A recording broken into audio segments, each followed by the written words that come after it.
Father, Son and House of Gucci. Hi guys, it's Debbie and today I'm back to talk about a film we've all been very curious about, Ridley Scott's new big star-packed crime biographical drama, House of Gucci. Now, aside the big brand name in the title, what has been drawing a lot of attention to this film is the cast. There are some huge names here.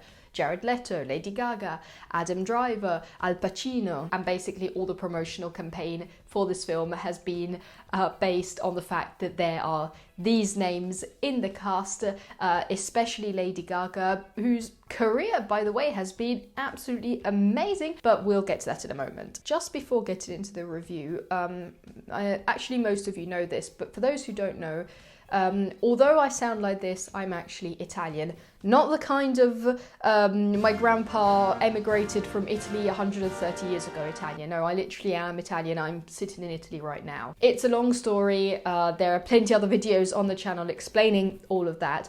But I'm mentioning this because this film is set in Italy. It speaks of Italian people, real Italian people. So I watched it from the perspective of an Italian person who speaks the language, understands the culture, etc. Just wanted to point that out for a few elements that will turn up later on in the video. Now, although I live in Italy, I didn't know about this part of history, this part of the Gucci history. I knew that not everything was rosy and happy-go-lucky in their history, but I didn't know all the details of the crime part of the crime drama category in which the film fits. I'm not going to specifically say what actually happens because I'm sure I'm not the only one who doesn't know the full story of the Gucci household. But basically the spoiler-free premise is that the film covers the history of the Gucci family, or to better say, when one of the Guccis, Maurizio Gucci, meets Patrizia Reggiani, his future wife. Let's say that just how Jared Leto's character describes her, she is a real firecracker, meaning she is very bossy, very determined, and the story follows both their romantic relationship but also the management of the Gucci company, which she basically becomes a part of. There are a lot of fights, a lot of big decisions to make. After all, this isn't your little corner shop. This is a multi-million or billion-dollar company. Not everybody in the family thinks the same way or sees the same future for the company. People want to prevail, some people don't really like others, and things get a little messy. So story-wise, it's pretty engaging. I found it a very interesting journey. Although bear in mind that this was before my time, so I'm not sure how much of it is 100% accurate. By the way, the Gucci family has already come forward complaining about their depiction in the film, complaining about how the way Patrizia Reggiani's life was depicted. So there were either elements that were depicted incorrectly, or there are elements which were depicted correctly and they just don't want them to be. But movie-wise, so pretending nothing happens outside the film screen, it's a pretty entertaining story. That being said, I have one very big criticism about this film. And I don't know if this is just me, so please let me know if you also feel the same about this. Basically, the whole film is acted in English with an Italian accent. All the actors are American, but they speak as if they were Italians trying to talk English. Now, I went to listen to Patrizia Reggiani's interviews, and as a matter of fact, she did have that accent. She did speak with this accent that Lady Gaga has. Some people compared it to more of a Russian accent, but she did have a very thick Italian accent when speaking. The problem is that, in my opinion, this all just wasn't necessary in the film. The actors in the film aren't Italians in America who need to speak English with an accent. They're just Italian characters living in Italy who theoretically are speaking Italian. At this point, the characters could have just acted in English. There was no need for them to pretend to speak English with a fake Italian accent, if that makes sense. It's as if the whole of the Grand Budapest Hotel was filmed with a fake German accent, or The Sound of Music. At this point, even Ratatouille should have been dubbed in English with a strong French accent. But it just wasn't. We just knew that it was a film set in that country. The other option would have been just getting actors from that country. I'm not saying it's offensive. I'm not saying it's offensive to Italian people. it just wasn't necessary. Often when they're foreign characters in a film, we can hear an accent. I'm just saying here there was these were people. I know it's not realistic, but acting all in English would have been more realistic. Again, I'm not saying it's offensive, it just didn't really make sense. I mean, I'm not the only one saying this apparently. Quote unquote, Olive Garden the movie, or Jared Leto was auditioning for Super Mario. By the way, Jared Leto is so over the top with his character here. He is so exaggerated, so stereotyped. You picked the real firecracker to the point that he actually fits in well in the film. It turns out to be the character who acted out best that role. Maybe, I don't know, Ridley Scott was actually aiming for that trashy, excessive 80s, over-the-top atmosphere, a bit like the Gianni Versace American Crime Story season.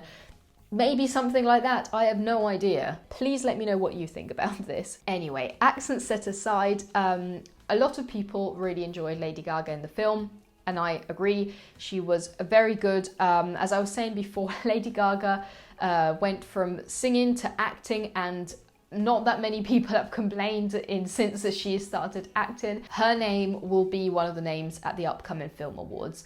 This film ticks all the boxes of a potential nominee. Not saying she's going to win, there is some big competition out there. Kristen Stewart, I'm looking at you. But she fits perfectly in all the boxes, in all the ticks that a potential even Academy would be looking for. Now, Adam Driver instead, he wasn't terrible, but he just wasn't really there. Basically, every single scene with the two of them, so Patrizia Reggiani and Maurizio Gucci, he was completely overshadowed by Lady Gaga's character. I'm not sure if Maurizio Gucci was like that in real life, but all the energy was coming from Patrizia, the emphasis, the emotions. He felt rather bland, even though he ultimately is the figure that sparks the whole plot. But I guess, although this is a Gucci story, it is a Gucci story seen from the point of view of Patrizia. Even other actors like Al Pacino felt very secondary, very small compared to this big figure of Patrizia Reggiani. And imagine contemplating a few years back, just the concept of Al Pacino, like Oscar-winning Godfather, history of cinema Al Pacino, as a side character to Lady Gaga. Years back, that would have been unimaginable. That's so interesting. Overall, what I enjoyed was that at the beginning of this film, I knew nothing about this family. I knew nothing about these characters. 2 hours later, I had a very nuanced depiction and idea of these characters. The film delves very deep into their personalities, into their lives. But while there was all of this detailing, there were huge gaps in other departments. Just think of the fact that we are talking about a very famous brand, a very famous family over the course of years, all quickly summed up in a 2-hour film, which needs to keep in consideration the fact that it's a real story. So people are going to have different opinions on what actually happened. And this resulted in a lot of gaps, a lot of missing connections.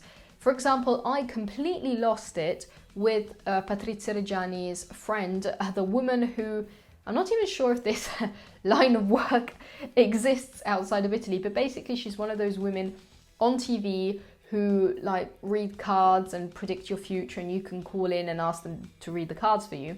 Basically, she's on TV one day and Patrizia just picks up the phone, calls her, asks, I don't know, she was feeling a bit down or wants to know something about her life.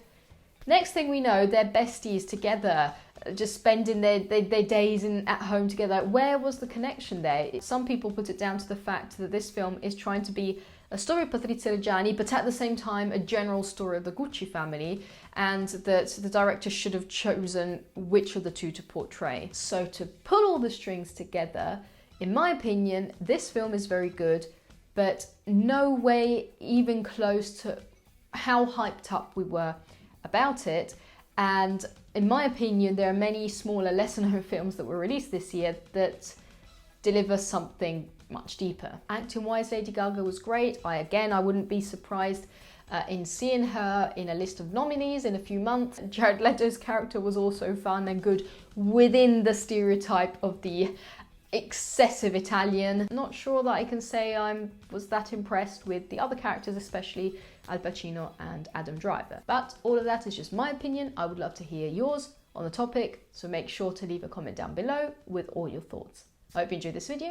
If you did, make sure to subscribe, and I'll see you in the next one. Bye.